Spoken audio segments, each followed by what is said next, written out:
Israel Iran சண்டையால ஏற்பட்டிருக்கிற நெருக்கடி குறித்து பிரதமர் மோடி ராஜ்யசபாவில் 20 நிமிஷம் பேசிட்டு போனாரு. ஆனா அந்த பேச்சுல மக்களோட கேள்விகளுக்கும் எந்த பதிலும் இல்லை.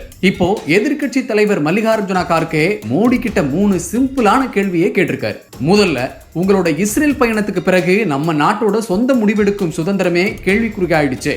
யாருக்கும் தலை வணங்காமல் யாருக்கும் பயப்படாமல் முடிவெடுக்கிற அந்த சுதந்திரத்தை இப்போ ஏன் இழக்கிறோம்? இந்த மாற்றத்தை ஏன் நாடாளுமன்றத்துல விலக்கல, மக்களுக்கு சொல்லல?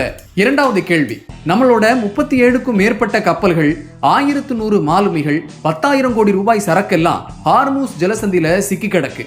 ஈரான் ஜனாதிபதியோட 2 தடவை நீங்க பேசியிருக்கீங்க. நம்ம வெளியுறவுத்துறை அமைச்சரும் பல முறை அந்த நாட்டோட அமைச்சர்கிட்ட பேசியிருக்கிறாரு. ஆனா சீனா, ரஷ்யா, ஜப்பான் கப்பல்கள் எல்லாம் போகுது, நம்ம கப்பல்கள் மட்டும் ஏன் இன்னும் அங்கேயே சிக்கி இருக்குது? மூணாவது கேள்வி, எண்ணெய் இறக்குமதியை 27ல இருந்து 41 நாடுகளா உயர்த்திட்டுதா சொல்றீங்க.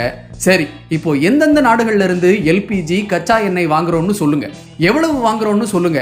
அப்புறம் ஏன் இன்னும் மக்கள் எரிபொருளுக்காக லைன்ல நிக்கணும்? ஏன் கருப்பு சந்தை, ஏன் விலைவாசி உயர்வு? பெட்ரோல், சமையல் கேஸ் நெருக்கடி ஒருபுறம் இருக்க, உணவு, உரம், பணவீக்கம்னு ஒண்ணுக்கு பின்னாடி ஒண்ணு அபாயமணி அடிக்குது. இந்த பிரச்சனைகளை எல்லாம் தீர்க்க என்ன திட்டத்தை கையில வச்சிருக்கீங்க மோடிஜி? இந்த கேள்விகளுக்கு பதில் இருக்கா மோடிஜி? மக்கள் நலம் காக்க, தேசம் தலை நிமிர வாக்களிப்பீர் கை சின்னத்திற்கே. உண்மையின் பாதையில் தமிழ்நாடு காங்கிரஸ்.